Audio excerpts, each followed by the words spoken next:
Keep It 100 is brought to you by Slim Jim. Smack into a Slim Jim. La la la la la la la. This is a quote from my haters. Yeah. You got me feeling like the greatest. Yeah. Bitch, I'm about to blow up. Hey. Welcome in to Keep It 100.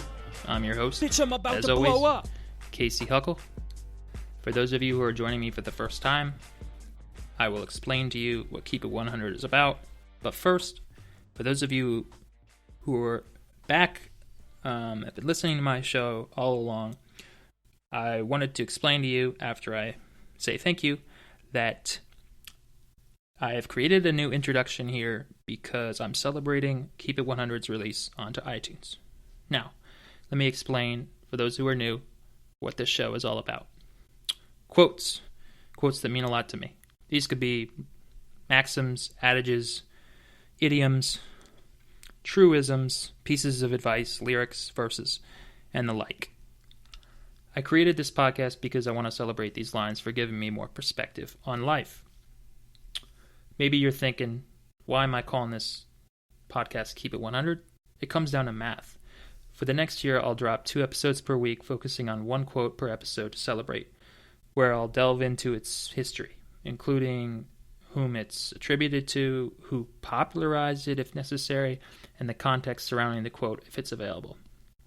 And lastly, I'll explain what it means to me. You might be wondering about the math. So, 2 episodes a week for a year leaves 104 episodes. Well, just like you, I need 2 weeks of vacation. So for the next year, I'm keeping 100 for you. These lines could be from a speech, the Bible, a song, maybe even from me. So, without further ado, let's get into it. Hurt people hurt people. If I'm hurt, I'm going to project that hurt on other people. Like attracts like. So,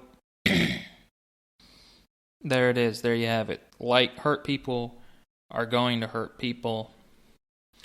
Some of the hurt that we do, we don't intentionally do. But we have such a skewed view of ourselves that, you know, and we're actors, we're social, so we're gonna extend that hurt onto other people, and it's unfortunate, but just a part of life, because like attracts like. So reminds me of my relationship with my ex and how it took 2 to tango. I wouldn't have been as depressed or angry if she wasn't needy and insecure, and vice versa. Like if she was secure, she wouldn't have been interested in me. So when we got together, man, we just brought each other down. And I'm trying to right the ship, here. And it's been difficult, but I'm getting there. And in continuation with that, the explanation would be, once you're good, then your relationships are going to be good. So you got to work on yourself first. And let me not forget about the origin of the quote. It's like a lot of quotes, is really controversial as to how it was coined, passed down from generation to generation. According to quote investigator, it's been ascribed to pastors, a minister, and a rabbi, and Yeah, I'll give you the names. Rabbi Yehuda Berg, Pastor Rick Warren, and Minister Will Bowen. They they've been all known to write it or say it in their sermons or write it in books. And according to QI, quote investigator, appeared in a newspaper in 1959, and the newspaper was quoting like a speech, a parent-teacher association meeting at a high school, junior high school, and the speaker was Charles Eads, who is not one of those three names that I mentioned. And this is 1959, in case I didn't say it. He was explaining how the human anatomy is a most peculiar mechanism. If you pat it on the back, it often makes the head swell. So he's saying everything is related biologically, bodily, and then he segued into psychology, saying hurt people.